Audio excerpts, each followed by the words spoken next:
Guys, are you plugged into that phone box? Yes. Okay, I'm plugged into this one and I'm plugged into that one. I'm getting a big hum on this one.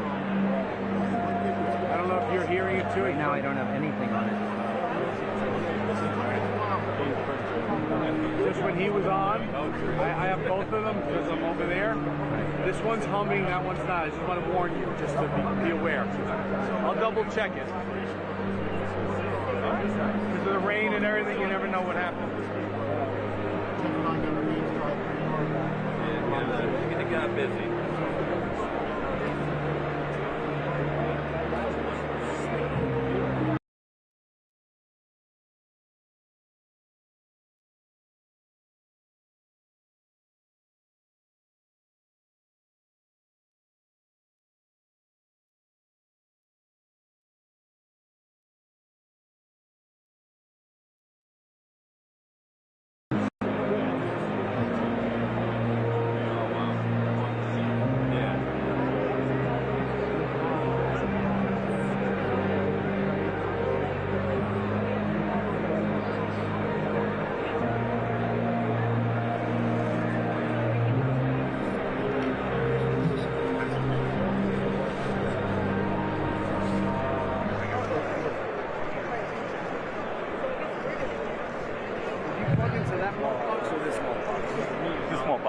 Take a listen, because I'm plugged into both. Yeah. And I'm getting a big hum on this one. I'm not getting a hum on that one. Maybe the rain did something. So all right. Take a listen. We'll find out.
you'll hear noise on the line if there is.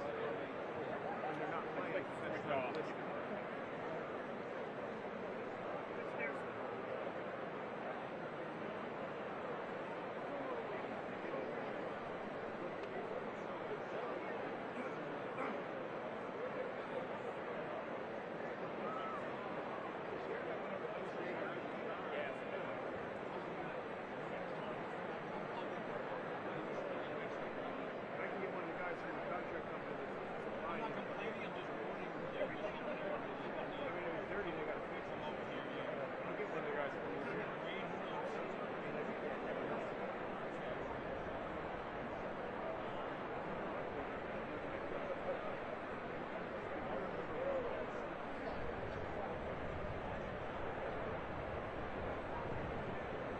You're getting the hum of this box.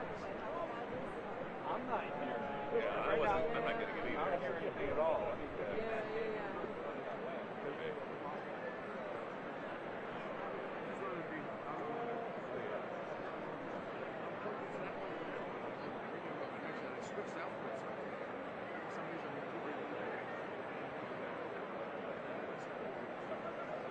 I'm plugged into this one as well.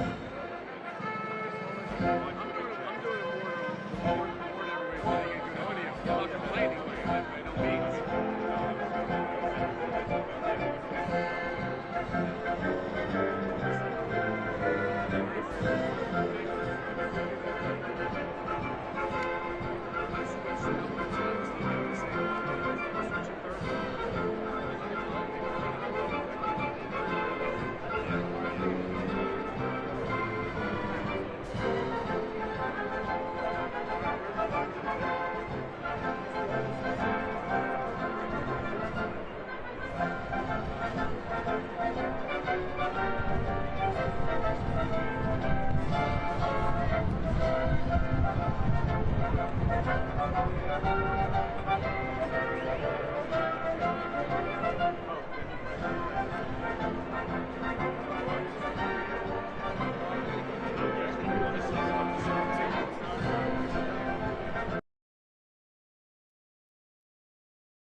Take care of it. All right, because it's a shot from the center.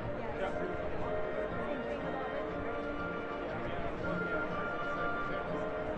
Where you gonna put it?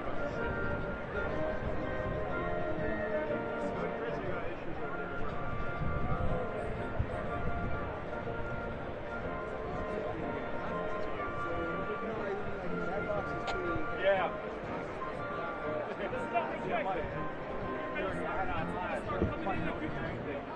There's a hump coming through. Okay, so he's working on it. He might be putting an ISO in the line or something. He may be putting an ISO in the line. It may be somebody plugged into power. It's separate from theirs. And we got a ground what's happening. So he might have to he's going to run over to that. Put this into that one. It's definitely dirty. Yeah, he's got a hump. Yeah, it's definitely the box that they got a hump.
I just got air now, but there's no hum. So once I actually hear something, but there's no more of the watch this walk over there and walk back. The hum's and we're gone. in a secure building where everybody's been cleared. You can't come in. You just told I know, sir. Why would you tell me that? should be good. Just tell me that.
Sergeant Brian I, Master of Ceremony for today's event.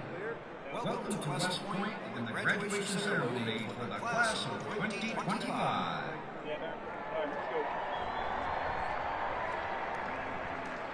The soundtrack for today's ceremony is provided by the West Point Band, assembled on the field to your left. Established in 1817, the West Point Band's core mission is to educate, train, and inspire the Corps of Cadets through world-class music. The West Point Band is under the direction of the band's commander, Lieutenant Colonel Daniel Smith Tobin. Please give a round of applause for the West Point Band.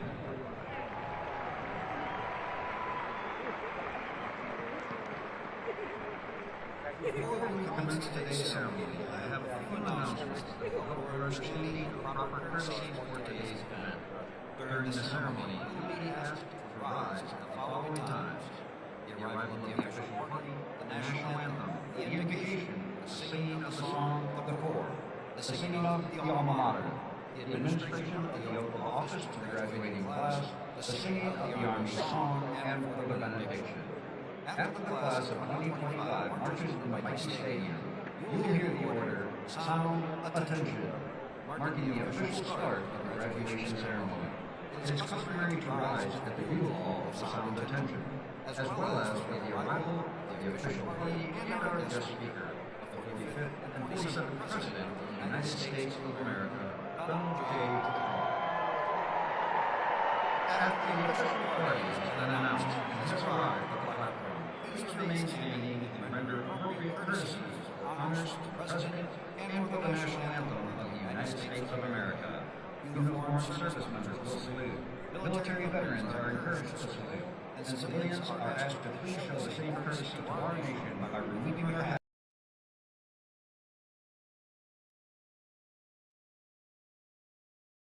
After completion, we ask that you remain standing for the invocation. As a courtesy, please also rise when the President completes his address to the class of 2025 and remain standing for the President's departure. The Secretary of the Army present Diploma, those cadets who were summa cum laude designation, Class Valedictorian, the Cadet First Captain, Class President, and the Army Athletic Association Trophy winners. The remaining graduates will receive their diplomas alphabetically by company. Cadets in the 1st and 2nd regiments will be seated on the north side of the stadium to your left.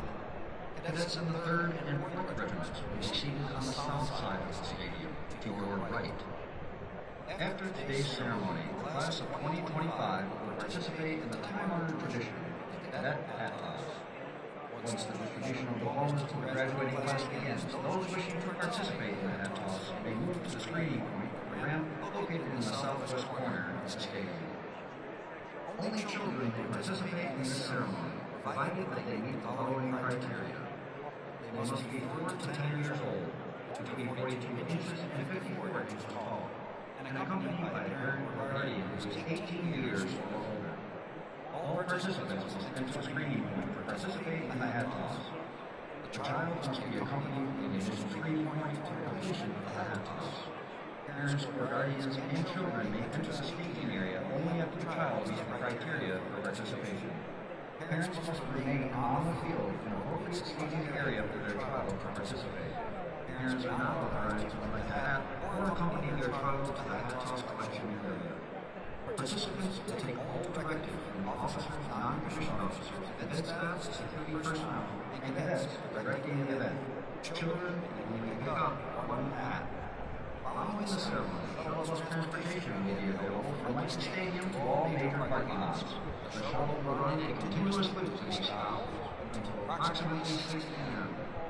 For our ADA guests and those with limited mobility, transportation is available from Gate 7 outside the southwest corner of the stadium to Diploma. Be courteous and cautious as you leave the stadium. Parking ceremonies begin at 2 p.m. Finally, we want to ensure everyone has the opportunity to enjoy today's ceremony. As a courtesy, we ask that you remain considerate of those around you as we take pictures and video. We would also like to remind you that Mighty Stadium is a non-smoking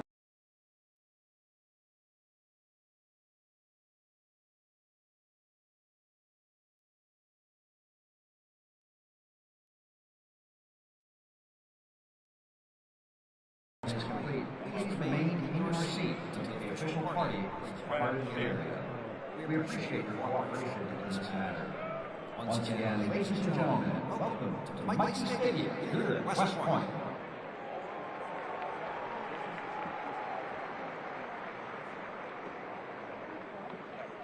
Come up here. You can't shake the foot. Yeah, you gotta get off this platform. Can't. Yes. Yeah. Please back up the screen. Okay. Sorry, I can't hear you. Okay, so what part about that? Please step off the stairs.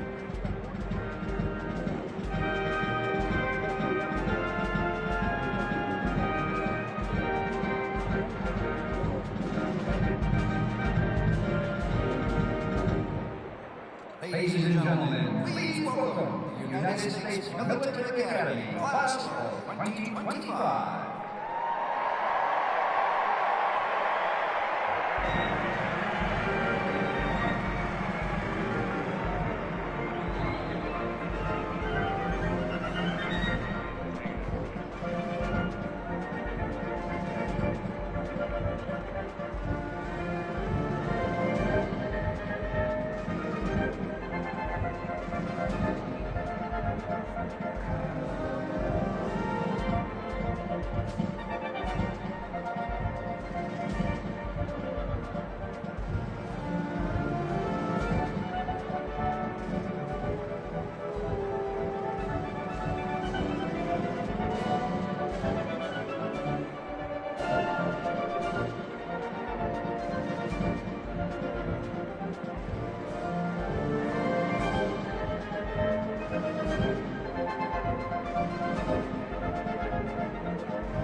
Ladies and gentlemen, today the West Point class of 1975 will present the members of second lieutenant bars and members of the class of 2025 as they take their place in the long gray line.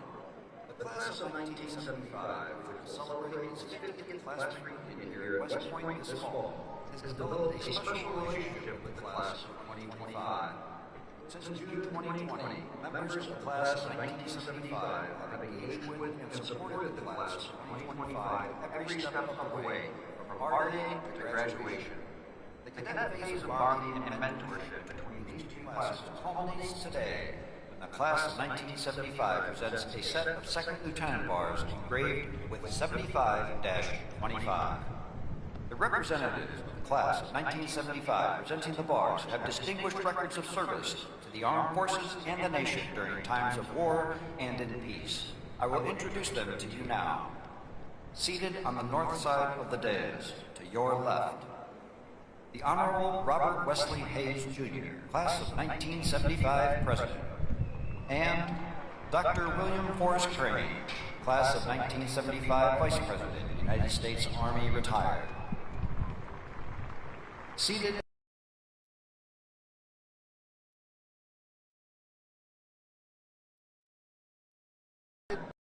Mr. Timothy F. Shugru.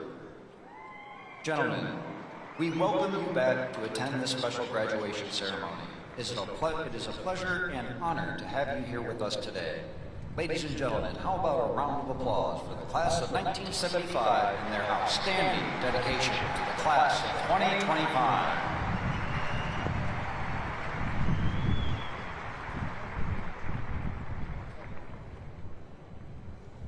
Ladies and gentlemen, and members of the class of 25, just as the long gray line represents the connection of all graduates throughout the Academy's storied history, today's faculty processional recognizes the dedication and academic excellence of all United States Military Academy faculty, both past and present. Please welcome representatives of the faculty of the United States Military Academy.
Ladies and gentlemen, please welcome to the platform our distinguished guests.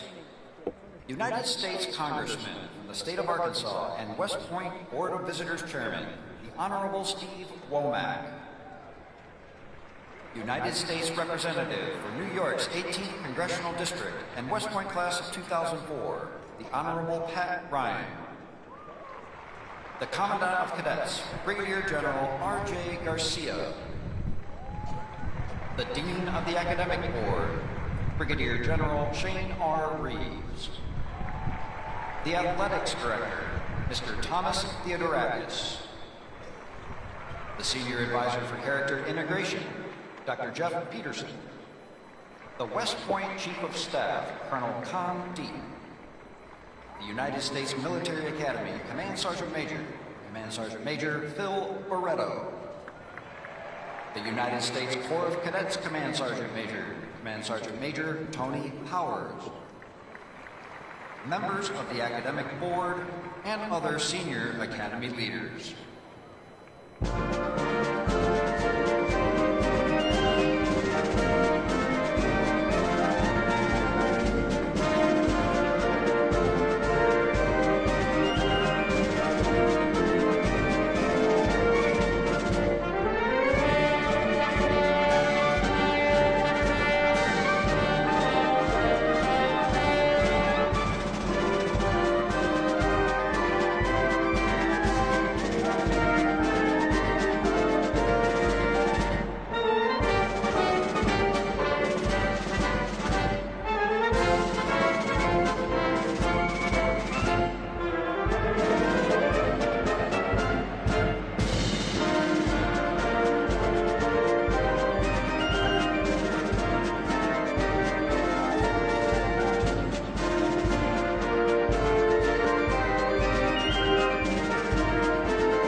Sound attention.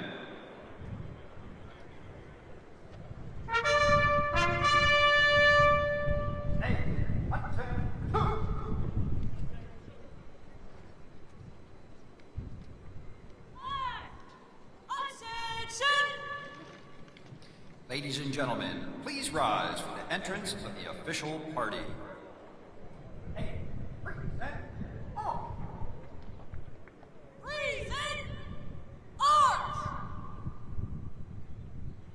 Ladies and gentlemen, please welcome the 25th Secretary of the Army, the Honorable Daniel P. Driscoll.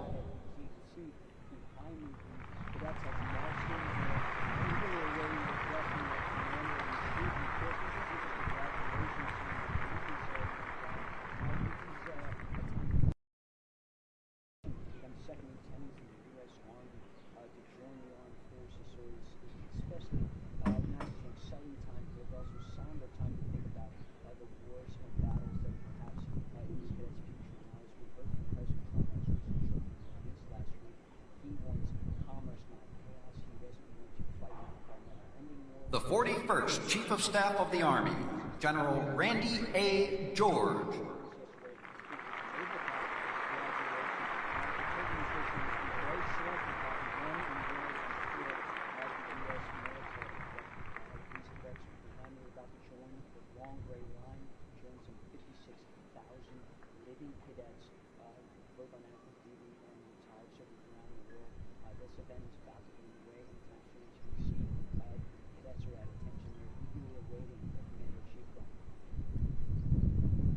The 61st Superintendent of the United States Military Academy, Lieutenant General Stephen W. Gillen.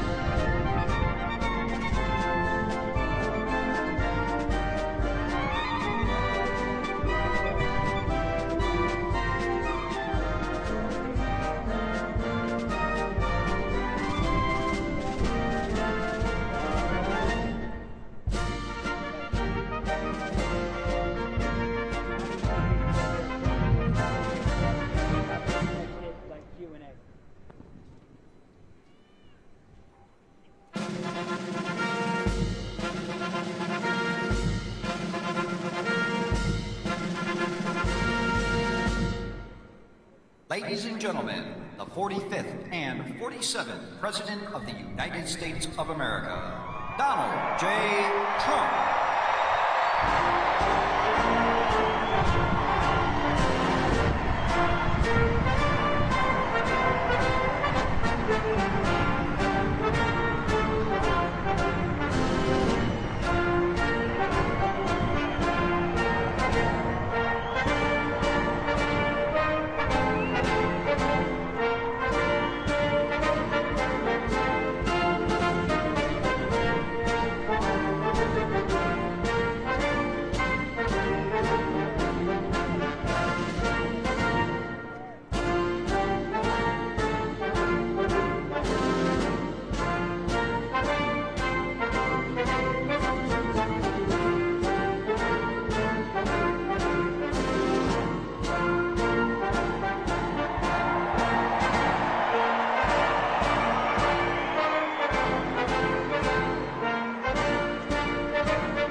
Ladies and gentlemen, please remain standing for the invocation by the United States Military Academy Chaplain, Colonel David Bolas.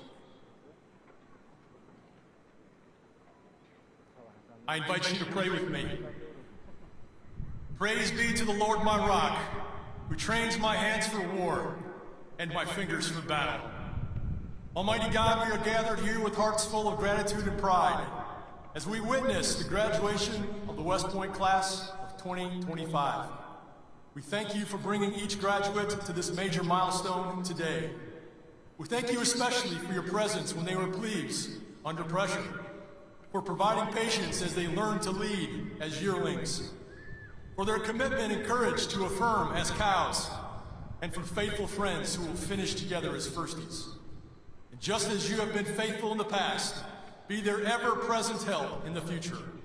Thank you for the teammates around them, their family and friends, instructors and sponsors, tax and trainers, mentors, and yes, even their tormentors, who stood with them over the last 4 years. Through them, you ensure these West Point graduates are prepared to lead America's sons and daughters in peacetime and in war. Bless this ceremony today with your presence. Bless our president as he leads and inspires us. And God bless the United States of America. In your holy name, I pray. Amen.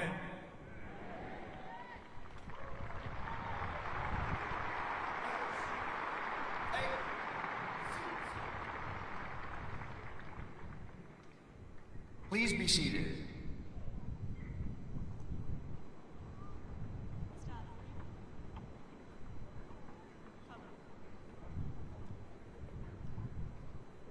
Take seats.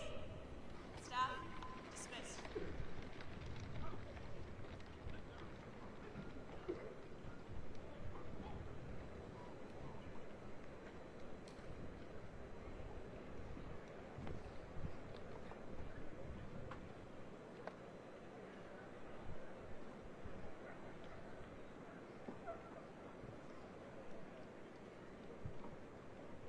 Please welcome the 61st Superintendent of the United States Military Academy, Lieutenant General Stephen W. Gilland.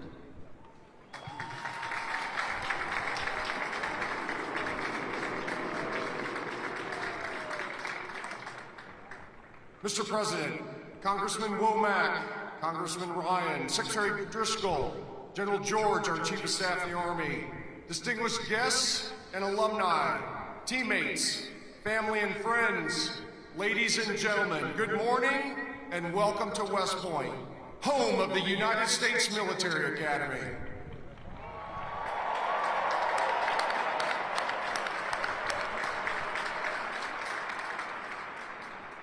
We are tremendously honored to have you here today to celebrate the 1,002 outstanding cadets of the class of 2025 as they graduate and commission as the newest officers and leaders of character in your United States Army. First, a very special welcome to the parents, grandparents, siblings, family, and friends of our graduates who are here today. Let's give them a round of applause.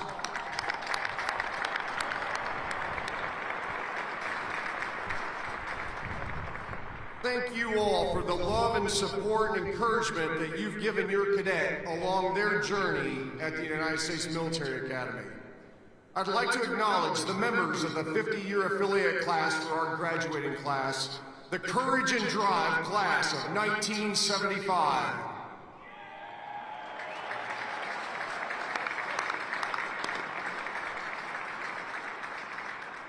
Thank you all for supporting, mentoring, and inspiring these new leaders over the past 4 years. You are all wonderful exemplars of leadership, excellence, and selfless service. And we are grateful to you for demonstrating the strength of the long gray line to this outstanding class. Class of 2025, together we thrive.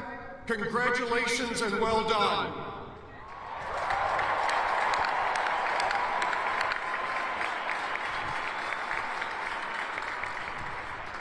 Today, your cadet experience at West Point may come to an end.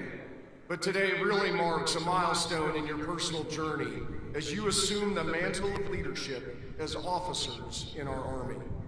We know you all are looking forward to what's ahead. Travel, school, BOLIC, Ranger School, Sapper School, moving, living on your own. Some of you are getting married in like the next 6 hours. That's right. However, for all of you, I just ask of you, take a moment during the next few weeks while you're enjoying some free time to reflect on your time here. Think about all the opportunities and experiences that you've had and the challenges you've overcome on the road to becoming a leader of character. Think about the hard work, some blood, a lot of sweat, as well as the grit, toughness, determination, and the continual pursuit of excellence. Think about the friends you've made and the relationships developed, the camaraderie with teammates, the TACs, instructors, coaches, and old grads who've encouraged and mentored you, and the family and friends who supported you and cheered you on. Take a moment to appreciate and thank all the people who've helped you get to this point, and be grateful for all the experiences and opportunities that have helped shape you these past 4 years. As you pursue this journey as a leader of character, remember, today is about the responsibility of service to our country and to the American people. Today is about challenging yourself, challenging others to be better teammates, better officers, better leaders of character. It starts with you each and every day. Today is also about the responsibility of leadership as Army officers. Your responsibility to support and defend the Constitution of the United States, to be standard bearers, to lead by example and embody what right looks like. Most importantly, today is about your responsibility, your obligation to the citizens of our nation and to your soldiers, America's sons and daughters, to give them your very best leadership every single day. Also, take a moment to reflect and understand what it means to be a graduate of the United States Military Academy. People expect more from you as a graduate of this institution. You represent this institution and you represent the United States Army every single day. You now join a proud legacy of leaders of character who've committed themselves to selfless service and continual excellence, guided by our Army values and the ideals of duty, honor, country. Those ideals, they unify us and they define us. They define who you are as graduates of the United States Military Academy. And just as they've inspired you, you will now in turn inspire future generations. The class of 2025, you are ready to face the challenges that await you, prepared to live honorably, lead honorably, and demonstrate excellence in everything that you do. Congratulations and Godspeed to all of you. Mr. President, on behalf of the team at the United States Military Academy, it is an honor to present this outstanding class to you this morning as our nation's newest warfighters and leaders of character.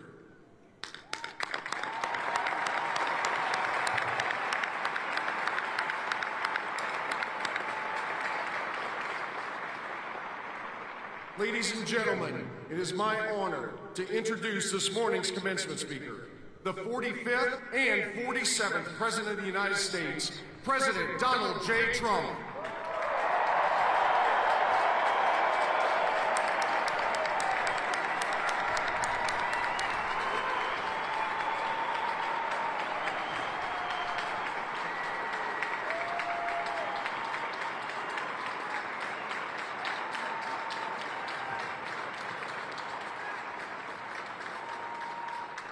Well, I want to thank you very much. This is a beautiful place. I've been here many times, going to high school, not so far away.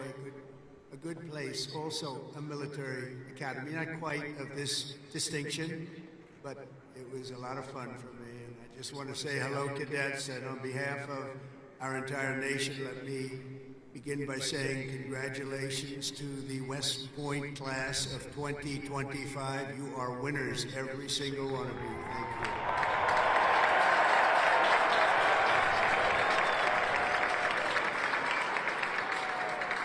And now we want you to relax, and I'm supposed to say at ease, but you're already at ease. You're at ease because you've made a great choice in what you're doing. Your choices in life have been really amazing. So this is a celebration, and let's have a little fun. I want to thank your highly respected Superintendent, General Stephen Gillen, and he is really something. I got to know him backstage with his beautiful family, and his reputation, his wife is just incredible. His reputation is unbelievable, and thank you very much. And your daughter is a winner also, just like everybody out there, a real winner. Thank you. Thank you.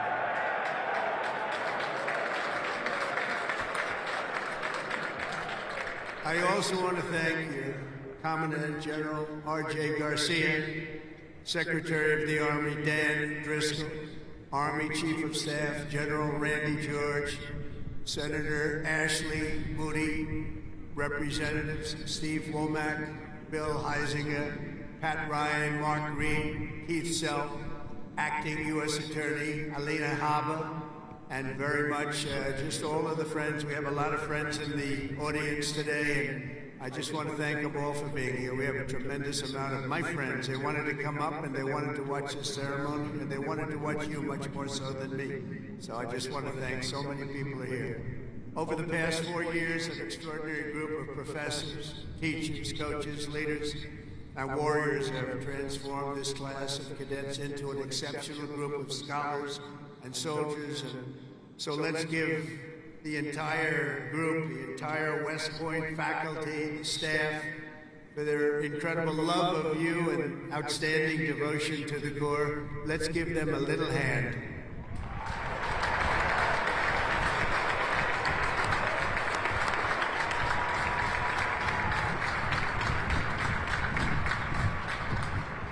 And importantly, we can't forget all of those people beaming with pride. Look at them in the audience. They're so proud. They're in the stands. So thank your parents, your grandparents, and family members who made this all possible for you. Thank you.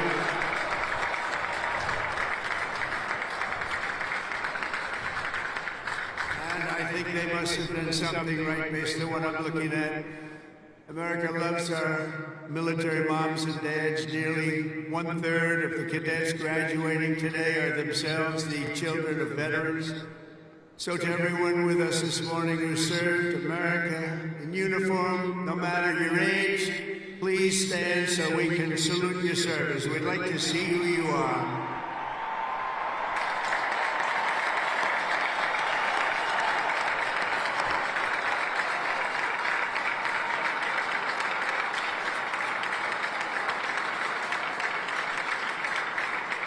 Congratulations. Great job. Every cadet on the field before me should savor this morning, because this is a day that you will never, ever forget. In a few moments, you will become graduates of the most elite and storied military academy in human history, and you will become officers in the greatest and most powerful army the world has ever known. And I know because I rebuilt that army, and I rebuilt the military.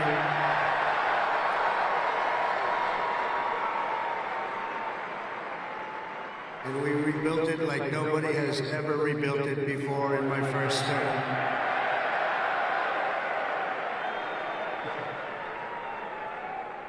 Your experience here at West Point has been anything but easy.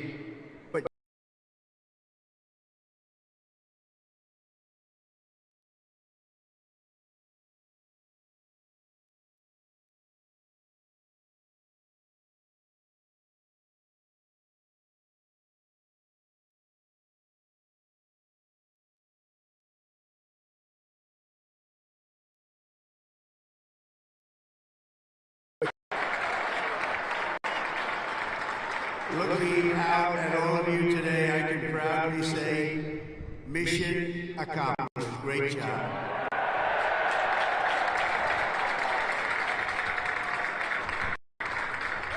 But now you have to go on.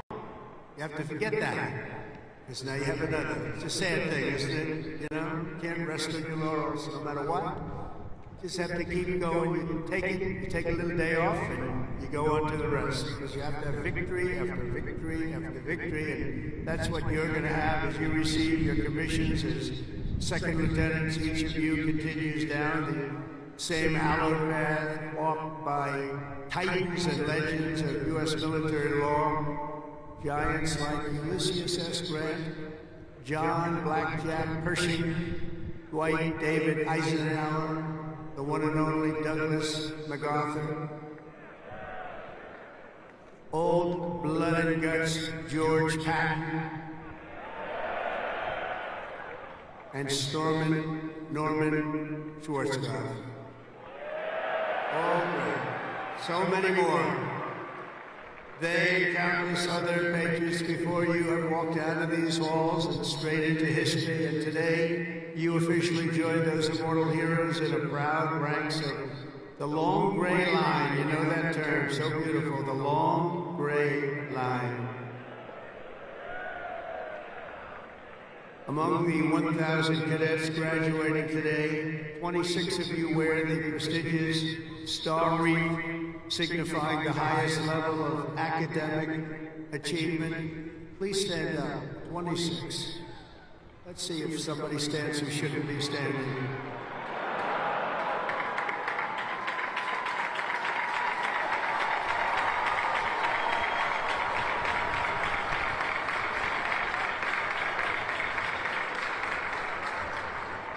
Congratulations. It's a big honor. This class includes an incredible 4 Rhodes Scholars. Stand up, please. 4. Wow.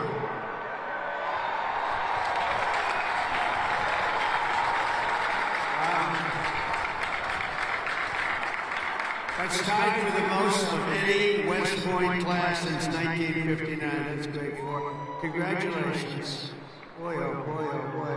I want to bring them right to the Oval Office. I don't want to have them go too far away from me. 8 cadets here today took on the challenge of designing their own hypersonic rocket.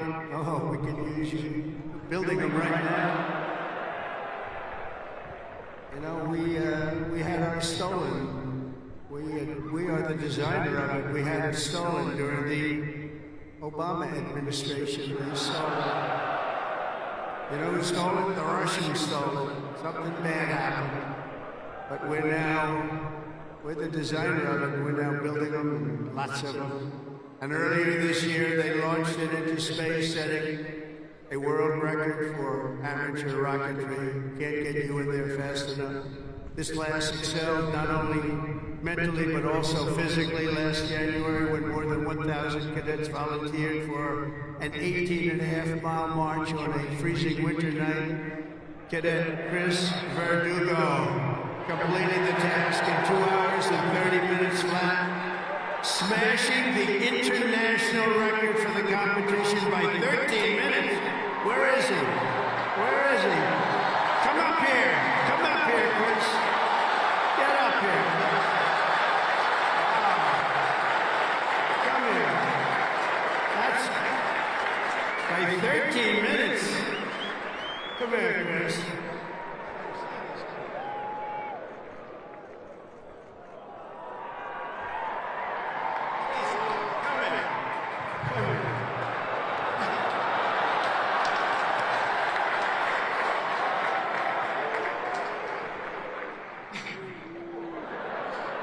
It's been a long 5 years, but I couldn't have done it with any of these guys.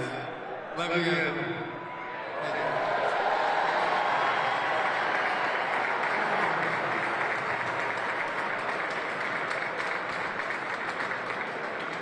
That's great. Keep it going, Chris. That really is a definition of Army strong, isn't it? International. International. This class includes 513 graduates who completed Air Assault School, 70 who completed Airborne School, 8 who made it through the ultra-elite Army Diver School, among the most difficult and grueling programs anywhere on Earth. That includes the first 2 women in West Point history to complete diver school, cadets Megan Cooper and Clara Saber. Where are you? Stand up.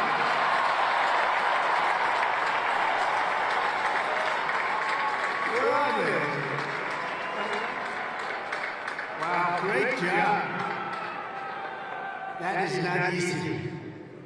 Congratulations, Megan and Clara. That's a job well done. Thank you very much. Some of you achieved a different kind of distinction here at the Academy, including 7 century men who completed 100 hours of marching for disciplinary, infractions. No, don't tell me I'm doing this. Oh, I'm so sorry. Would you like to stand up?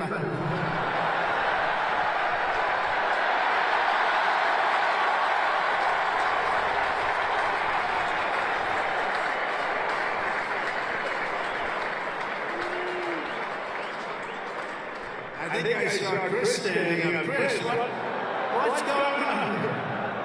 Well, you had one good, one not so good, right, Chris? Can't believe Chris is standing. But we want everyone to leave here today, Chris, so you're going to be okay, because I'm going to do something with a clean slate. So in keeping with tradition, I hereby pardon all cadets on restriction for minor conduct offenses effective immediately, so you're all okay.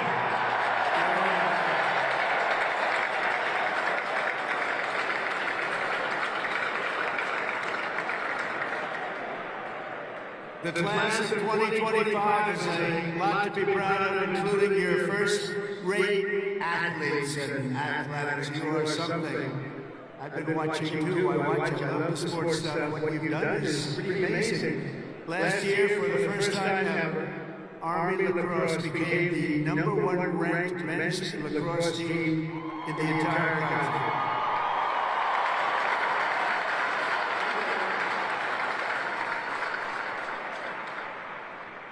Those of you on the team, stand. That's a big honor. Stand.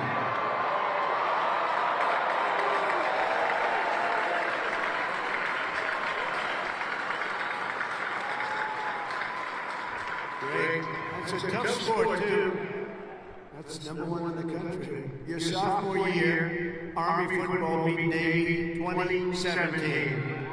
And the next year, you did it again, beating Navy 17-11 and dominating Air Force 23-3. But this year, the Black Knights fought your way into the top 20 nationally and racked up your longest winning streak since 1949 with the help of graduating quarterback Cadet Bryson Daly, or as you call him, Captain America. Captain America. Stand up, Bryson.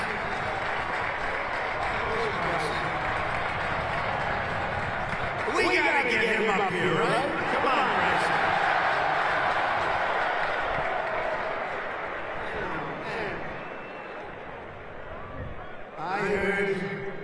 I heard he's well, I came to a game and I said, yeah, he can get into the NFL, but he chose this life. You know what? I think he made a good choice. Come on up here, Bryson. Come on up. Wow.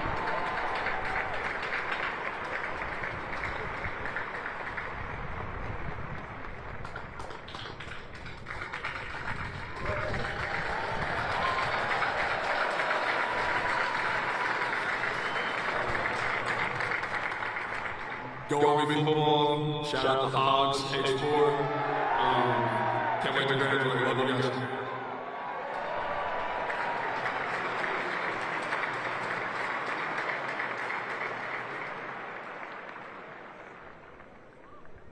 I just tapped his shoulders like I hit a piece of steel. He's in good shape. There's a reason, you know? There's always a reason for success. Thank you, Bryson. At a time when other top college quarterbacks were thinking about going pro, Bryson's mind was on something else. As he told an interviewer earlier this year, I'm focused on my career as an infantry officer. That's what he wants to do. So Bryson, you did the right thing. That service satisfies. Thanks, Bryson. That's amazing. He's an amazing guy with an amazing team. Each of you on the field today is among the most talented members of your generation. You could have done anything you wanted. You could have gone anywhere. You could have gone to any school. This is one of the hardest schools to get into. And writing your own ticket to top jobs on Wall Street or Silicon Valley wouldn't be bad. But I think what you're doing is better. Instead of sports teams and spreadsheets and software, you chose a life of service, very important service, instead of stock options. And I do that stuff. It's sort of boring. Honestly, compared to what you're doing, it's real boring. You chose honor and you chose sacrifice. And instead of business suits, dress shoes, you chose money boots and fatigues, keeping yourself in shape. Because West Point cadets don't just have the brightest minds, you also have the bravest hearts and the noblest souls of amazing people. I could not be more proud to serve you as your commander-in-chief, and our country is doing well. We've turned it around very quickly. We've turned it around.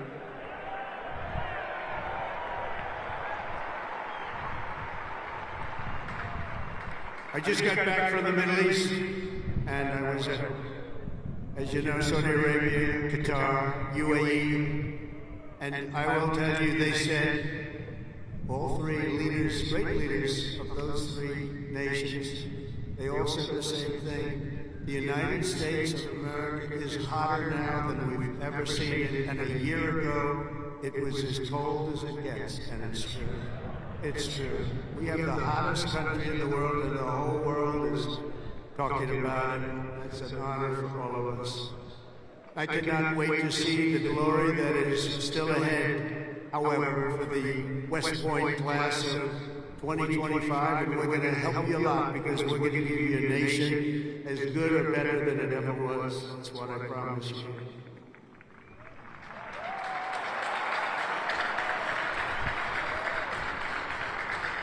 All the victories that you've had together on these grounds will soon pale in comparison to the momentous deeds that you'll perform on the mission you're accepting today as a future leader of America's Army.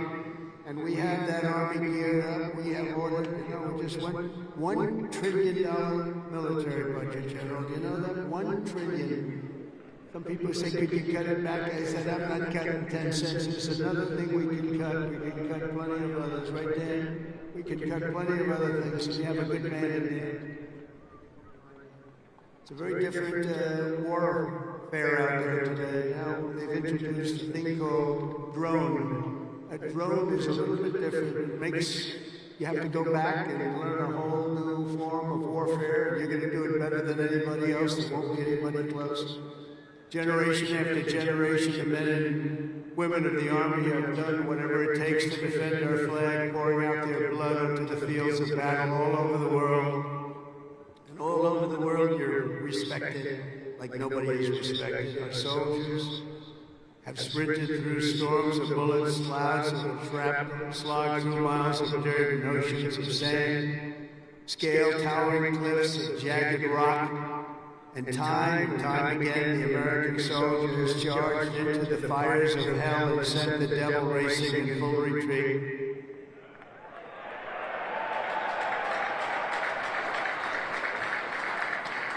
No task has ever been too tough for America's Army, and now that 250-year legacy of glory and triumph belongs to you. The 1,000 newest officers of the greatest fighting force in the history of the world. That's what you are, and that's what you're being thought of. Again, you are the first West Point graduates of the golden age of America. This is the golden age. Promise. We're the new age. This is the golden age. And you are going to lead the Army to summits of greatness that has never reached before. You see that. You see what's happening. You see what's going on in the world. Each of you is entering the officer corps at a defining moment in the Army's history. For at least 2 decades, political leaders from both parties have dragged our military into missions it was never meant to be. It wasn't meant to be. People would say, why are we doing this? Why are we wasting our time, money, and souls in some cases? They sent our warriors on nation-building crusades to nations that wanted nothing to do with us, led by leaders that didn't have a clue in distant lands, while abusing our soldiers with absurd ideological experiments here and at home. All of that's ended, you know, all of it's ended. It's ended strongly. They're not even allowed to think about it anymore. They subjected the armed forces to all manner of social projects and political causes, while leaving our borders undefended and depleting our arsenals to fight other countries' wars. We fought for other countries' borders, but we didn't fight for our own border, but now we do, like we have never fought before. But under the Trump administration, those days are over. We're getting rid of the distractions and we're focusing our military on its core mission, crushing America's adversaries, killing America's enemies, and defending our great American flag like it has never been defended before.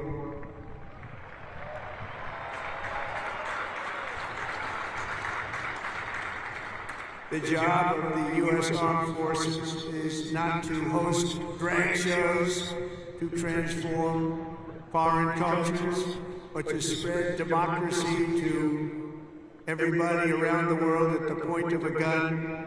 The military's job is to dominate any foe and annihilate any threat to America, anywhere, anytime, and any place.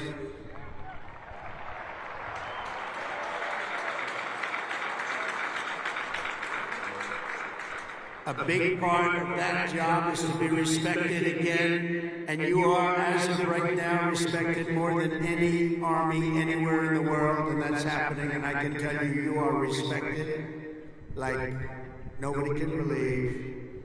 As president, I am laser focused on our core national interests. My preference will always be to make peace and to seek partnership, even with countries where our differences may be profound. As you know, we're working on a lot of things right now. When I left office 4 years ago, we had no wars, we had no problems.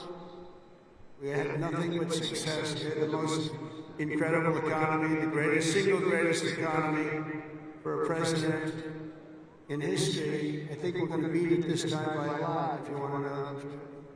But we had something going on very special. But if the United States or its allies are ever threatened or attacked, the Army will obliterate our opponents with overwhelming strength and devastating force. That's why my administration has begun a colossal buildup of the United States Armed Forces, a buildup like we've never had before. Peace through strength, you know the term. I've used it a lot.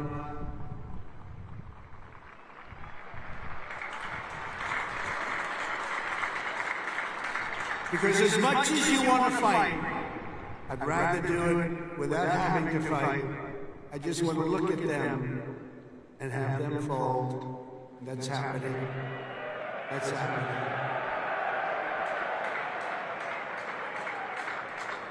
And I've approved a $1 trillion investment, and that will be, again, the largest ever in the history of our country. And we are buying you new airplanes, brand new beautiful planes, redesigned planes, brand new planes, totally stealth planes. I hope they're stealth. I don't know, that whole stealth thing, I'm sort of wondering. You mean if we shape a wing this way, they don't see it, but the other way they see it? I'm not so sure. That's what they tell me. We have the best tanks anywhere in the world.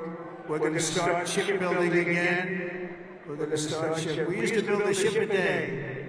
Now we don't build them anymore. We had a lot of people that didn't know much about getting things built, but that's all I've done in my life is build. We're going to have the best missiles. We already do, drones, and much, much more. And earlier this week, I think you'll like this, I announced that we are officially building all in America, made in America, designed in America. We're the only ones that could do it because we're the only ones with the great technology. We're building the Golden Dome missile defense shield to protect our homeland and to protect West Point from attack. And it will be completed before I leave office.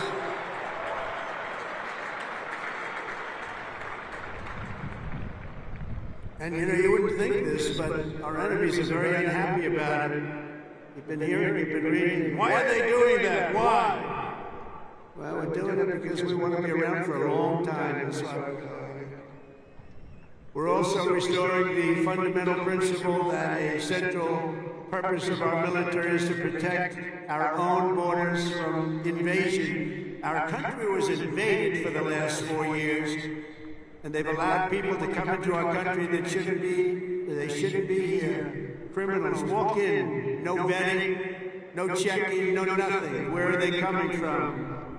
And they were taking people out of prisons, they were taking gang members, they were taking the mentally insane and allowing them to come in, and we're getting them out of our country. We have no choice. We're getting them out and bringing them back where they came from. Have no choice. And it's not easy. It's not easy. But hopefully the courts will allow us to continue. You know, we had the greatest election victory. This was November 5th. We won the popular vote by millions of votes. We won all 7 swing states. We won everything. We won 2,750 districts against 505. 2,750 against 505. We had a great mandate, and it gives us the right to do what we want to do to make our country great again, and that's what we're going to do. On day one, I deployed our military to the southern border, and since that day, we've reduced the number of illegal border crossings, where there used to be hundreds of thousands of people coming into our country a day. We had nobody come in the last week and a half. We were at 99.999%. 99.999. Think of that. That was with the help of our military. We had one person come in. One. You know why? He got very sick. We brought him through to have him brought to a hospital. One person. And for that, please don't hold me responsible, but that's okay. They did the right thing. Gone are the days where defending every nation but our own was the primary thought. We are putting America first. We have to put America first. We have to rebuild and defend our nation. And very shortly you're going to see a nation better than it's ever been. And you see that with the trade. For years we've been ripped off by every nation in the world on trade. We've been ripped off at the NATO level. We've been ripped off like no country has ever been ripped off, but they don't rip us off anymore. They're not going to rip us off anymore. And you're seeing it. You have to watch what we're doing in trade. I know it's not your primary thing, but it's quite important in all fairness. But watch, you'll see what's going on. Been reading about it over the last few days. We're making deals with other nations that were nobody thought it would be even possible. And the reason is very simple. They respect us again. They're respecting our country again. That's what you want. And everything we do, we are bringing common sense back to America. It's all about common sense. We can say we're liberal, we're conservative. The new word is progressive. They don't like using the word liberal anymore. That's why I call them liberal. But whatever you are, you know, most importantly, you have to have common sense, because most of it's about common sense when you get right down to it. And we have a lot of people with a lot of very smart people, but they have to have common sense. And we've liberated our troops from divisive and demeaning political trains. There will be no more critical race theory or transgender for everybody forced onto our brave men and women in uniform or on anybody else for that matter in this country. And we will not have men playing in women's sports, if that's okay.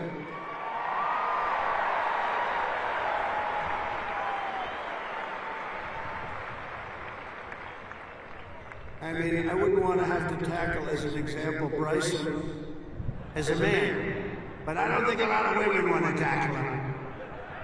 I don't think so. How crazy is it?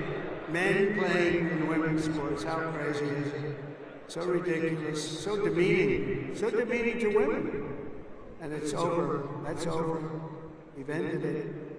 And promotions and appointments will not be based on politics or identity. They'll be based on merit. We won that case in the Supreme Court of the United States. We're allowed to go back to a system of merit. We're a merit-based country again. Today,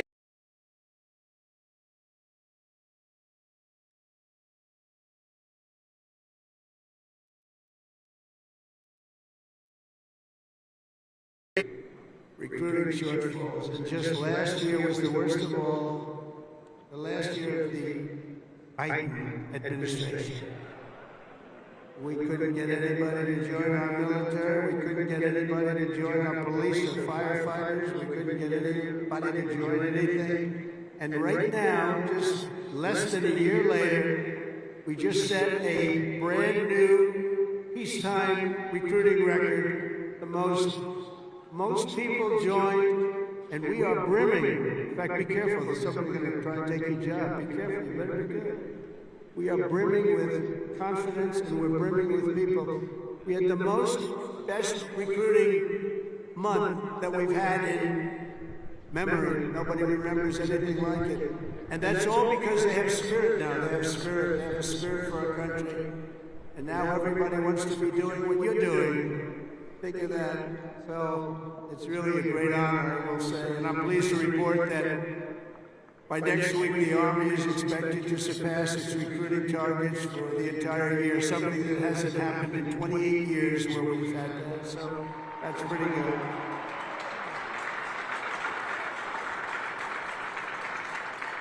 And it's nice to know that you're doing something that everybody wants to do, isn't it? Really nice. Listen, I hated to hear that. During the campaign, I was hearing that you couldn't get people to enlist, but now we're getting people. It's sad because we're telling so many people, I'm sorry, we can't do it. My administration is doing everything possible to forge the most powerful military ever built. But ultimately, the task of keeping America strong and safe for the years ahead is going to belong to you. Among you are the lieutenants, majors, colonels, and generals who lead the Army for the next 10, 20, 30, and even 40 years. So as Commander-in-Chief, let me offer a few words of advice as you begin your Army careers. And I thought I'd do this, and I can make this to a civilian audience or to a military audience. It's pretty much the same. And I did this recently at Ohio State, and they really liked it. I gave them a little advice as to what I see for what you want to do, and some tips. And first of all, and you've already done it, different from civilians, they're making their decision right now. You've already made your decision. I love your decision. You have to do what you love. You have to do what you love. If you don't love it, you'll never be successful at it. And you've done this, and you really, many of you in the audience, many of you that are graduating, you come from military backgrounds, or you love the military, it's what you want to do, it's what you want to talk about. One thing I see about people that love the military, that's all they want to talk about. I'll be out to dinner, generals, if they love their job, usually the only good ones are the ones who want to talk about it all the time. But if they talk, that's what they want to talk about. I really, very rarely see somebody who's successful that doesn't love what he or she does. You have to love what you do. In your case, the military is what you chose, and I'll tell you what, you cannot go wrong. You're going to see it too. You're going to love it more and more with time. You know, I work all the time. That's all I do is I work. Whether it's politically or before that, I was a very good businessman, in case you haven't heard, really good. But I was good because I loved it. I loved it. I learned from my father a little bit. My father was a happy guy, and all he did was work. He'd work Saturdays, Sundays, he'd work all the time, and he was a happy guy, just loved life. And I learned that. I said, you know, it makes him happy. I've seen other people that never work, and they're not happy. You gotta love it, otherwise you won't be successful. In the Army, there are a lot of different paths you can take, so follow your instincts and make sure that you take the path that you love, that you're doing something that you love within your military. You will be happier, the Army will be far stronger for it. Second is to think big. always think big. If you're going to do something, you might as well think big, do it big, because it's just as tough, and sometimes it's a lot easier thinking big than doing a small task that's more difficult. One of your greatest graduates, General Eisenhower, used to say, whenever I run into a problem that I can't solve, I always like to make it bigger to solve it and solve more of it. If you're going to solve a problem, it might as well be a big problem as opposed to a small problem that lots of people can take advantage of and solve. So you can achieve something really amazing. Think big. Third, though, you got to do this. Brain power you have to have. Potential you have to have. But to be really successful, you're always going to have to work hard. An example is a great athlete, Gary Player, great golfer. He wasn't as big as the other men that were playing against him, great, big, strong guys. Gary was a smaller guy. I don't want to say too much. He's a friend of mine. He gets a little angry at people because he hits the ball just as far. He said, I hit the ball further than them. Why am I small? But he worked very, very hard. He was always doing exercise. He was well ahead of his time. He never stopped. He won 168 golf tournaments. He won 18 majors, 9 regular and 9 on the senior tour. 18 with 168. That's the most tournaments internationally, the most tournaments anybody's ever won. But he made a statement years ago, and I heard it. He's the first one. I think I've heard it a couple of times since, but he was the first. He said, it's funny, the harder I work, the luckier I get. And think of that, the harder I work, the luckier I get. And he worked hard, and you're working hard, and the harder you work, the luckier you're going to get. Fourth is, don't lose your momentum. Momentum is an amazing thing. Keep it going. I tell a story sometimes about a man who was a great, great real estate man. It was a man who was admired for real estate all over the world, actually, but all over the country. He built 11 towns. He started as a man who built one house. Then he built 2, then he built 5, then he built 20, then he built 1,000, then he built 2,000 and 3,000 a year. And he got very big, very big. He was great at what he did. You see him all over the country, still 11 towns. This was a long time ago, but he was the first of the really, really big home builders. And he became very rich.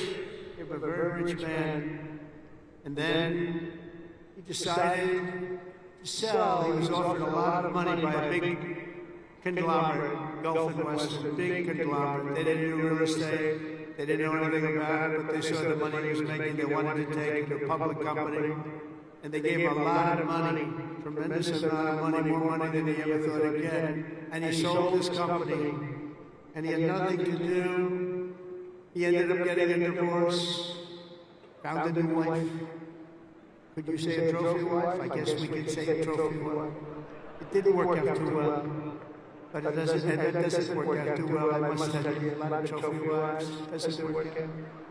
But it made him happy for a little while at least. But he found a new wife. He sold his little boat. He got a big yacht. He had one of the biggest yachts anywhere in the world. He moved for a time to Monte Carlo, and he led the good life. And time went by, and he got bored. And 15 years later, the company that he sold to called him, and they said, the housing business is not for us. You have to understand, when Bill Leonard was hot, when he had momentum, he'd go to the job sites every night, he'd pick up every loose nail, he'd pick up every scrap of wood. If there was a bolt or a screw laying in the ground, he'd pick it up and he'd use it the next day and put it together the house. But now he was spoiled, and he was rich, he was really rich. And they called him, they said, this isn't for us, this business, we do other things. Would you like to buy it back? We'll sell it back to you cheap. And they did. He bought it. He bought it. He thought he made a great deal, and he was all excited. But it was 15 years later. He lost a lot of momentum. Remember the word momentum. And he lost everything. It just didn't work. He lost everything. And I was sitting at a party on Fifth Avenue one night, a long time ago, and yet the biggest people in New York, the biggest people in the country, all in that party, they were all saluting each other, how great they were. They were all telling each other, I'm greater than you. Gets me really, gives you a headache sometimes. But they had all these people that are telling their own stories about how fantastic a cocktail party, and I looked over, and I was doing well. I was invited to the party, so I had to be doing well. I was very, very young. But I made a name in real estate, and I looked over, and at the party, sitting in the corner all by himself, nobody was talking to, was Mr. Levin. He had just gone bankrupt, lost everything. He lost everything. His home, everything. And I went over and talked to him because he was in the real estate business, and I love real estate. I said, hello, Mr. Levin, how are you? He said, hello, Donald, it's nice to meet you. He knew me from being in the business. I said, so how's it going? He goes, not well. It's really not going well, as you probably read. It's been a very, very tough period for me, son. I said, so what happened? Is there anything you can do? He goes, no, there's not a thing I can do. He said, I'll never forget. He said, I've lost my momentum. I just didn't have it. I used to have it, but I lost my momentum. So it's a story I tell, and you have to know when you have the momentum, but sometimes you have to also know when you've lost the momentum. And leaving a field sometimes, leaving what you're doing sometimes is okay. But you gotta have momentum, but you have to know that momentum is gone. You have to know when to get out. And it's a very sad story. I remember that story so well, like it was yesterday. Fifth, you have to have the courage to take risks and to do things differently. Eisenhower again was threatened with court-martials as a young officer for advocating a new doctrine of tank warfare. Billy Mitchell was thrown out of the Army for pioneering the use of air power. They said, what do you mean air power? Don't be ridiculous. People willing to try and do things differently. It's never going to be easy for them, but they're the ones that are going to really do the important things. They're the ones who are going to make history. So don't be ashamed and don't be afraid. This is a time of incredible change, and we do not need an officer corps of careerists and yes men and people that want to keep it going the way it's been, because it changes rapidly, especially what you're doing. Because believe it or not, you're in a business profession where things change as rapidly like warfare, the type of warfare.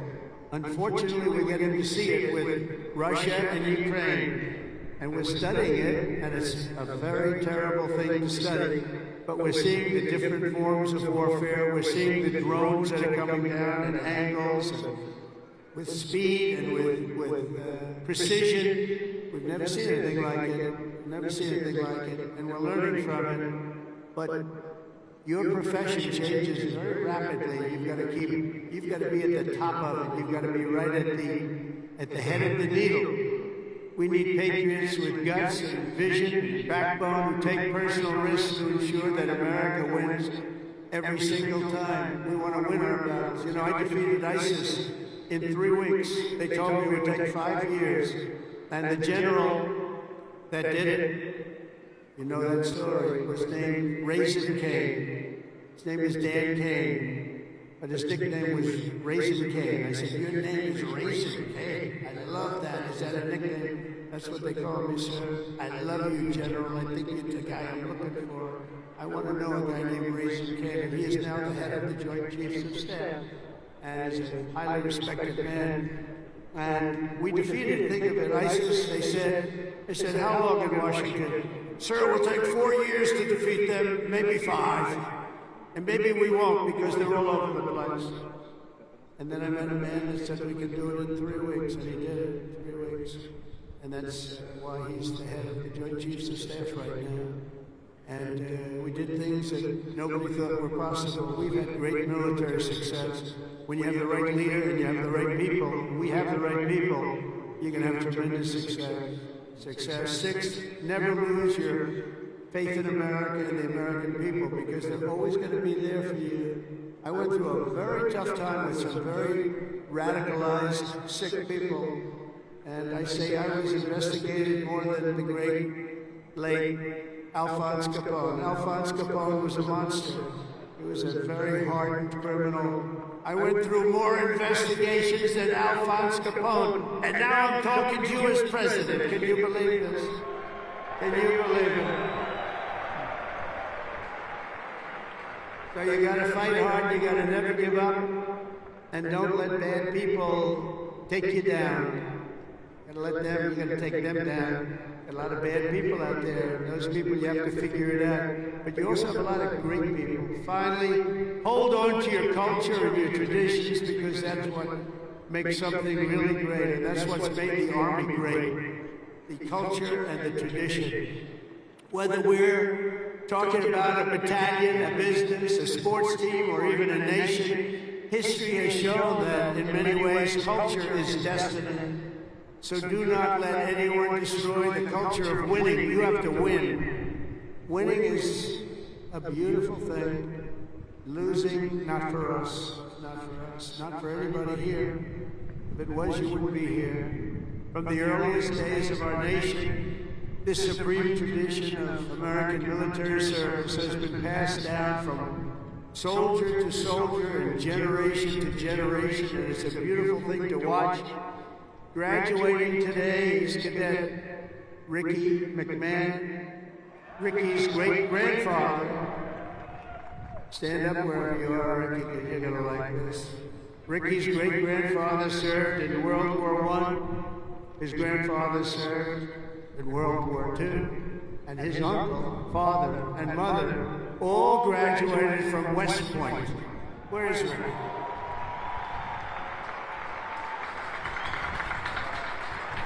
In 2004, when Ricky was just a little tiny boy, who would think about that, Ricky, a little tiny boy? His dad, Lieutenant Colonel Michael McMahon, made the ultimate sacrifice for our nation in Afghanistan. Today, Lieutenant Colonel McMahon rests not far from here in the West Point Cemetery. Last year, 2 decades after losing his father, Ricky placed a gold chip from his dad's 1985 class ring into a crucible along 87 other rings were with it of past West Point grads that were melted down to forge those now worn by the class of 2025. You all know that? You know what you wear? I want one. Ricky, I want one. Each of you will carry Michael's memory with you always as you continue the legacy he gave you. It gave you something that would be so proud. He would be so proud. He is proud. She looks down. To Ricky and his mom, Jeanette, you embody what this place is all about. And I know Michael, he's up there. He's smiling broadly. So proud. He's so proud of you today. You know that. And he's a man that couldn't be, and he is a man that couldn't be more proud. And I want to I just love that story. Everybody's ring, they're going to remember you, they're going to remember your family, and most importantly, you're going to remember a great tradition. It's a great tradition of West Point and of winners. Thank you very much. It's great to meet you. Thank you. You can sit down. You want to come up? If you want to come up, come on. Come on. Come on.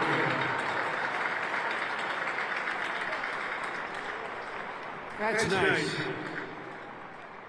You're a handsome guy. They're all good looking here. I don't know what's going on. The whole crowd is beautiful. Thank you very much.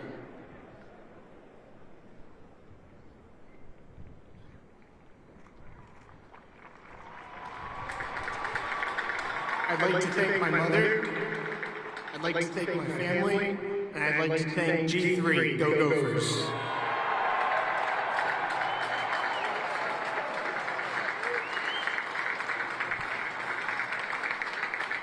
These are good-looking people, I'll tell you, General. What's going on over there? Look like all a bunch of male models. I can't stand it.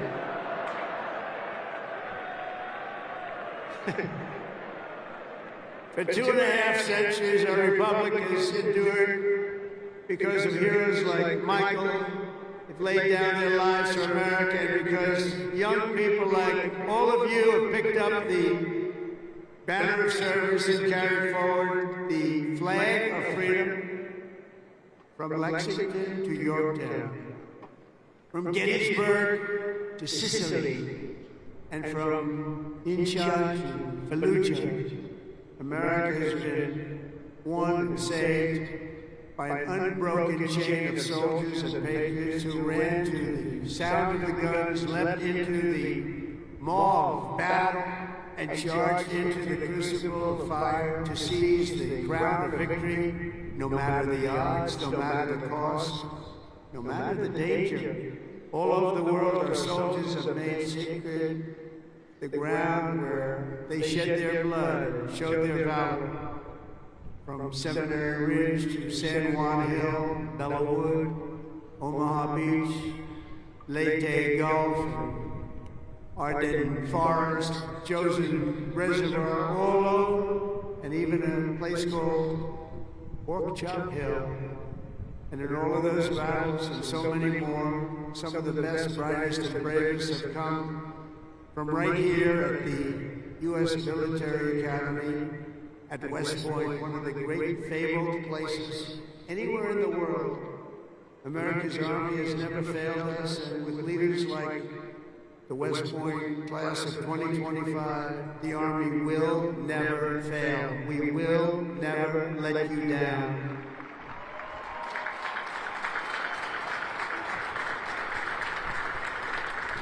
And over the last week, I had the honor of speaking to the heads of many countries, and they would say, 2 weeks ago, they said, the 8th, they said, "Sir, we're celebrating the victory today of World War II." And I said, "Wow, that's nice." Then I'd call another one, unrelated. "Sir, we're celebrating the victory of World War II."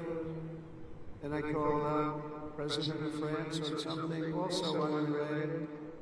He said, "Sir, we're celebrating our victory over World War II." I said, "Whoa, what happened here?" We helped them a lot. And I had this. Russia talked to Putin about ending that terrible war that's going on. And he said they're having a big victory march. And they did lose, in all fairness, 51 million people. But they were all celebrating. The only country that wasn't celebrating was the United States of America. And I said, "Isn't it amazing? We were the ones that won the war. And we were helped. We were helped. In some cases, we had to help them. But we were helped by some of the nations. And we were strongly helped by a couple of them. But every one of them was celebrating. They had Victory Day. They called it Victory Day in Europe, Victory Day all over. And we weren't even thought about. Nobody had a Victory Day. And so I named that special day and another special day from now on as a holiday, but a holiday where we work. Because we don't have enough days. We're going to be having so many holidays, we're not going to be able to work anymore. But I named it for World War II, and a separate day in November, as you know, for World War I. I said, you know, all of these countries that participated in the war are celebrating, but the greatest country of them all, and the country that won the war, nobody even talked about. And so we're going to be talking about it too from now on. And I think you'll appreciate it. We won the First World War, we won the Second World War, and you know where we won them from? Right here at West Point. West Point won the war. You won 2 world wars, and plenty of other things. But you won't think of it. We don't want to have a 3rd World War. But we won the First World War, we won the Second World War right here from West Point. And that's something. And we're going to be talking about it. You know, they can talk about it. And in some cases, as you know, they didn't do too much to help. They were ground down. But they were celebrating victory. No, we're going to celebrate victory because we're the ones that won that war. Standing before you today, I know that you will never stop. You will never quit. You will never yield. You will never tire. You will never, ever, ever surrender. Never give up. Remember that. Never give up. It's another little factor I could have added. Never, ever give up. Raise your right hand. I pledge I will never, ever give up. You can never give up. You can never give up. If you do, you're not going to be successful because you'll go through things that will be bad. You're going to have great moments. You're going to have bad moments. You can never give up. Through every challenge and every battle, you'll stand strong. You'll work hard. You'll stay tough. And you will fight, fight, fight, and win, win, win.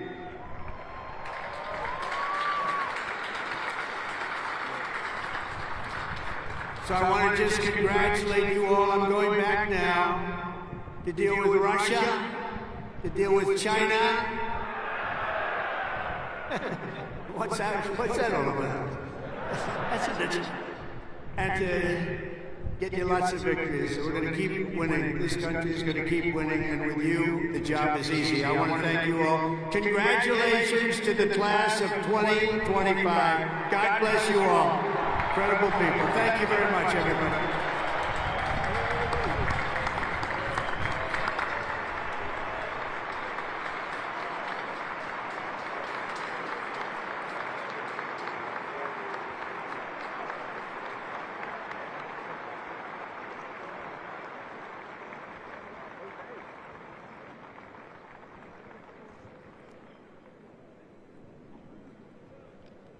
Ladies and gentlemen, at this time, please remain standing for the presentation of the class gift. The class president, Cadet Catherine LaRue, will present a panoramic photo of the class of 2025 to the president.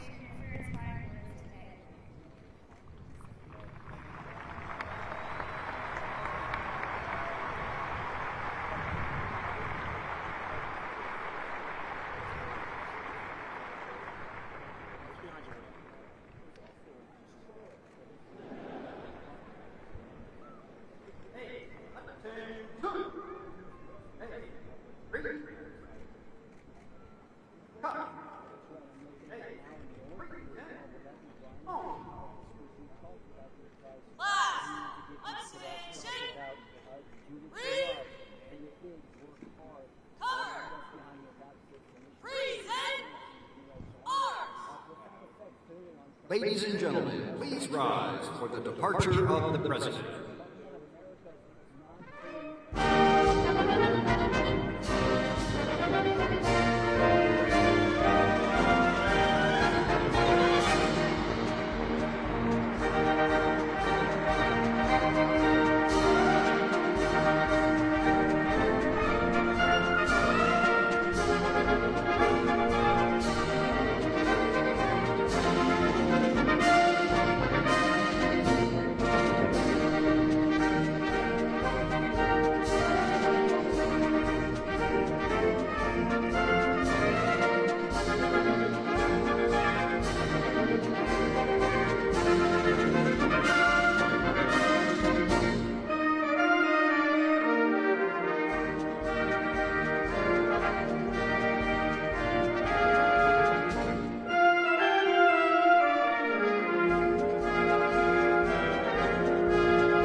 remain standing for the singing of The Corps, a cherished West Point song. The Corps became a West Point tradition at the baccalaureate service for the class of 1911 and first sung at graduation in 1962.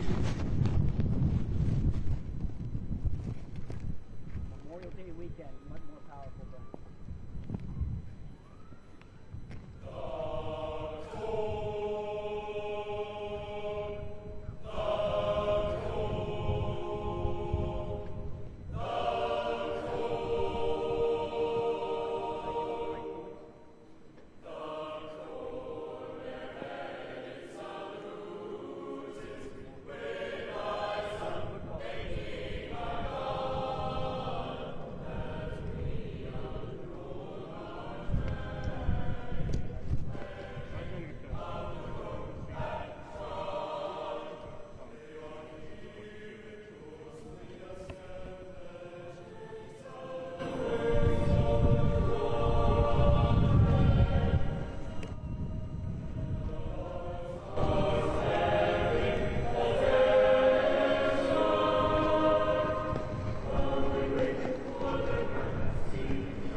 Please be seated. Class, take seats.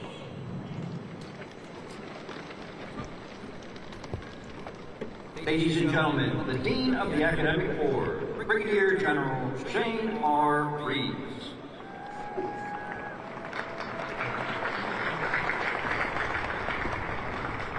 Class of 2025, your education has prepared you to be a leader of character, sworn to uphold the values embodied in our Constitution. So, on behalf of the Academic Board, I present these graduates and recommend each as worthy of the Bachelor of Science degree. Secretary of the Army will present diplomas to those cadets awarded summa cum laude designation, class valedictorian, cadet first captain, class president, and the Army Athletic Association trophy winners. Will the members of the class of 2025 now come forward to receive their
Chen.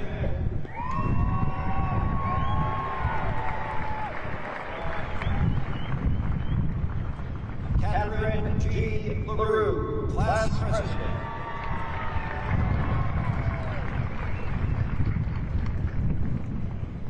Anna Caroline Robinson, First Captain and Brigade Commander.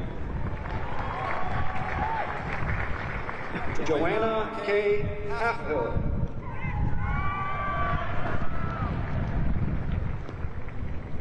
Emily J. Fink.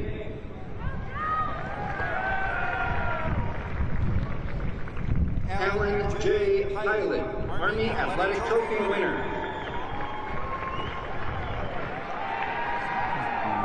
Ava O. Spinar. Shepard Y. Cena. Pearson J. Ederly. Mitchell J. Walker.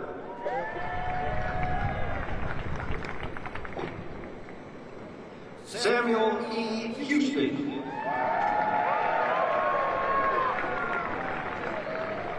Luke A. Arrow.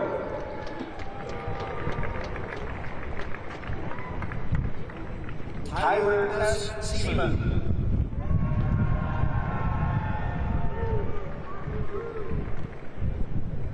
Andrew J. Sanchez.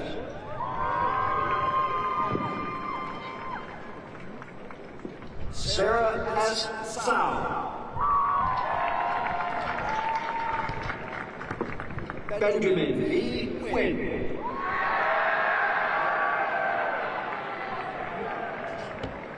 Roger M. Briggs III.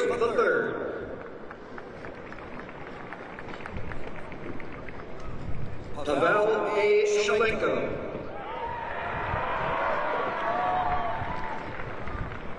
Gabriela M. Sorrentino.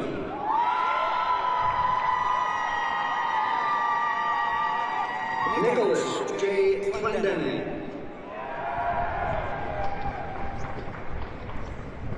William M. Knowlton.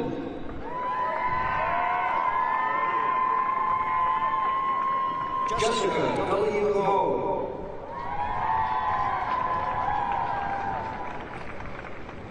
Macy D. Marinick.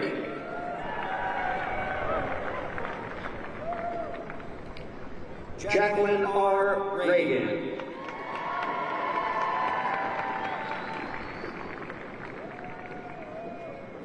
Hunter M. Dunnington.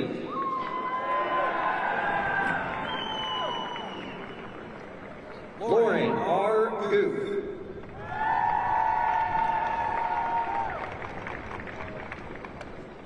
Eric D. Cole.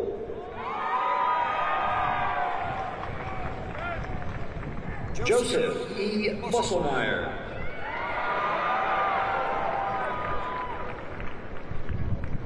Mason J. Stocking.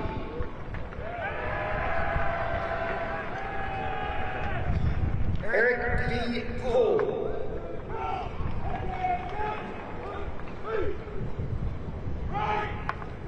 Ryan C. Haywood.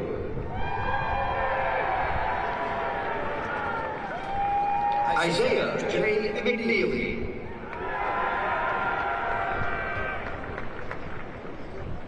Jack R. Hernan.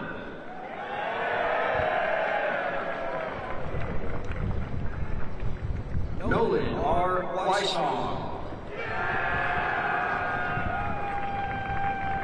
Spencer M. Bush.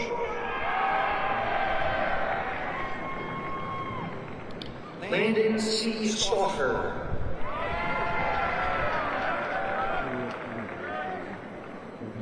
Carlton D. Spivey.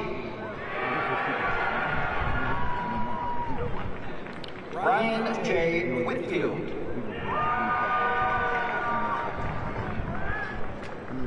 Gail D. Sheets. Sebastian H. Witt.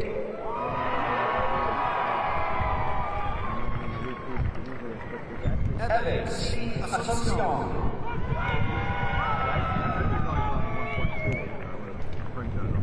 Elijah T. Manguez.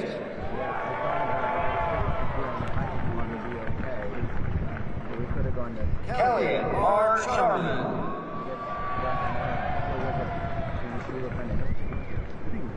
Garrett P. Voigel.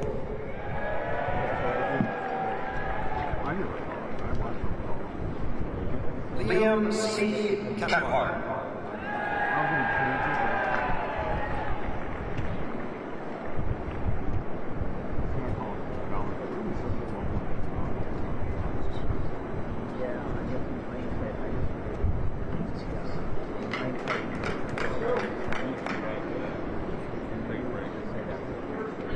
The 3rd Regiment.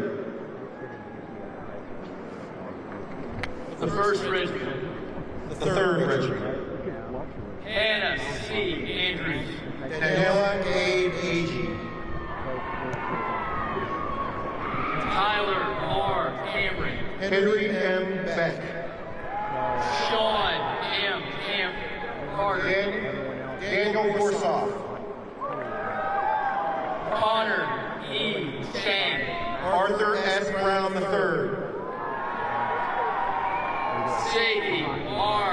Cumberbatch. Eric U. Callahan. Hayden W. Daniel. Daniel C. Crossan. Nathan M. Davis.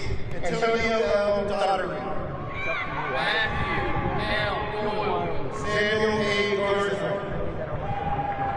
Haruna Raku. Timothy R. Johnson. Adam J. Betabene. A.J. Joyce. President L. Fortune III. Joshua Kim. John K. Kurtzmiller. George R. Lewis. David W. Renati III. John W. McHugh. Tarisha Hayabullo.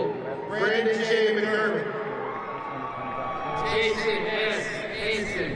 N. Sue Moon. Moses J. Kim. Maria I. Burrell. Kayla A. Gary. Roman X. Ochoa. Caleb P. Queen.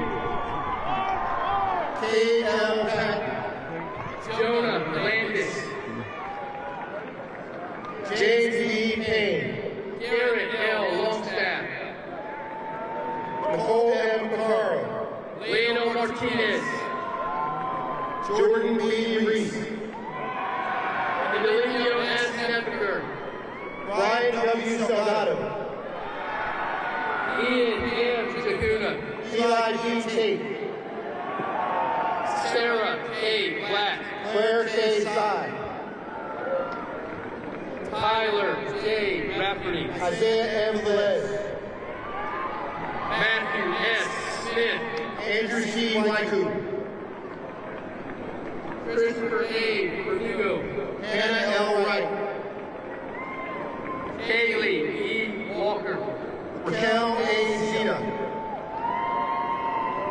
Veronica M. Shao. Autumn R. Baumgartner. Kyle S. Atherton. Regar J. Wright.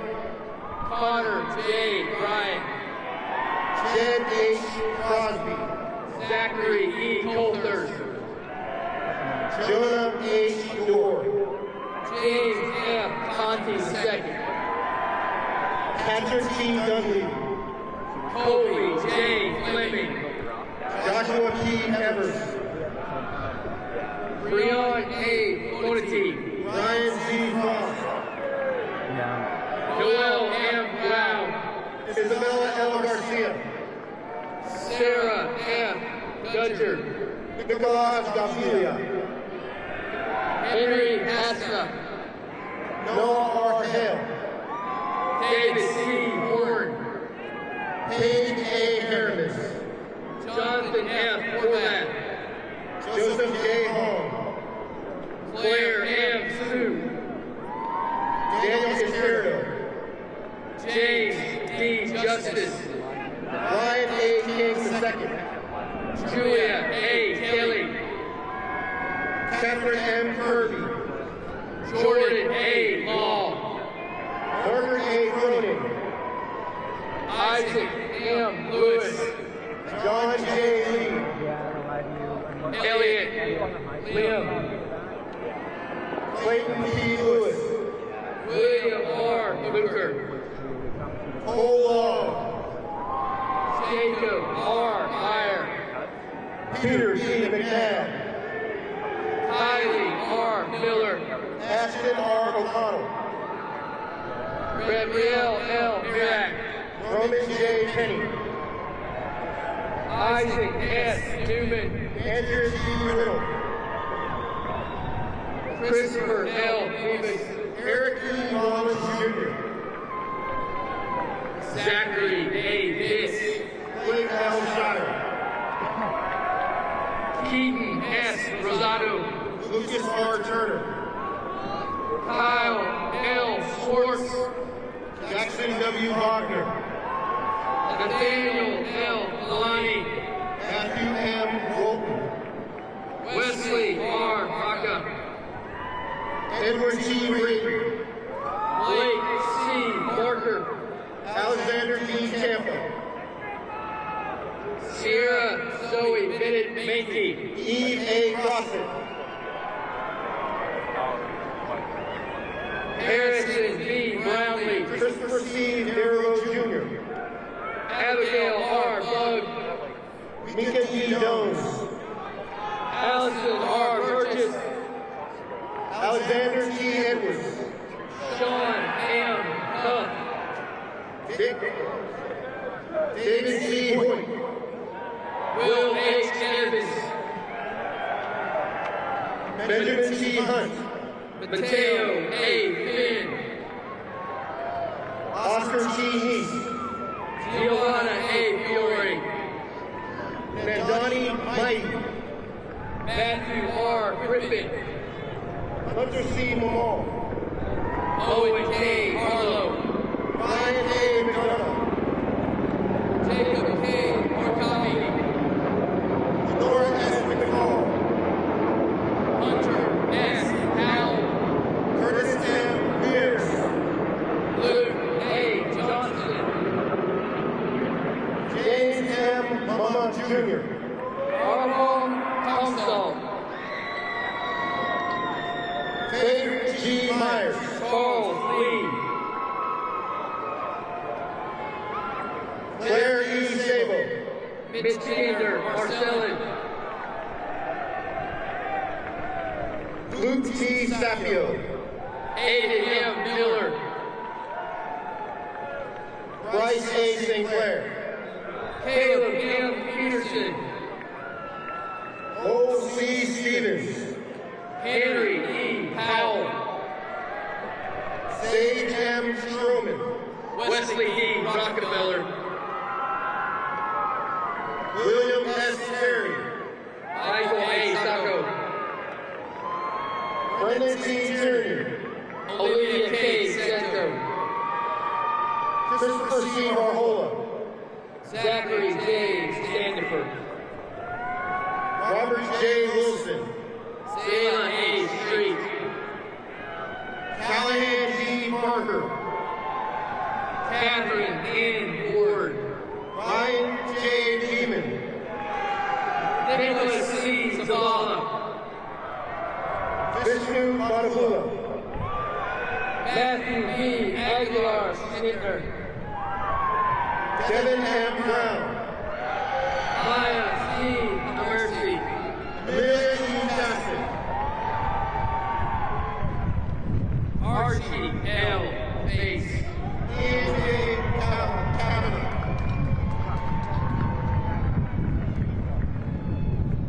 Jack R. Daly, Isaac E.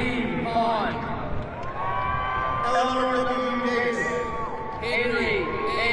Ordering, Javon A. Gavar Cragwell, Brent A. Brown II, Benjamin P. Hayden, Sohaila Quinn R. Campos, Higgins. Nathan L. Carroll. Tyler Johnson. Michael C. Jadowski. Gabrielle D. Quincy. Stephen A. Chin. Carrie A. Mata. Cooper F. Trugal. Eric A. Marshall. Paul W. Duncan. Nathaniel M. Martin. Camp C. Fairbanks Award. Thomas M. McGowan. Andrew J. Richardson. Robert J. Nash Jr. Matei A. Willis II. William T. Newman. Kaylee A. Bond. James M. Peterson. Samuel T. Keys. Valencia I. Ramirez. Catherine L. Kapati. Patrick B. Rankin. Nadia A. Lake. Cole T. Schluter. Justin C. Lehman. Layla O. Viator. Aiden N. O'Neill. Jonathan I. Abrams. Valentin Shedelingo. Ronald S. Herrick. Noah M. Sergio. Nancy E. Asabi. Bennett L. Sullivan. Gavin W. Bonner. John E. Sparhawk IV. Jackson A. Budwell. Brooke N. Takinko.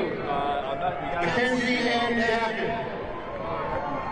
Hunter M. Wendland. Jackson P. Davis. Matthew L. Wu. Sophia L. Quinoga. Benjamin E. Armstrong. Spencer C. Dermer. Josiah R. Banks. Alexander C. Douglas. Lucas C. Mauser. Paulina Foley. Robert C. Rags III. George W. Glover VII. Patrick T. Brandon. Nathan P. Wool. Hayden F. Hoffman. Emily T. Cruz. Brianna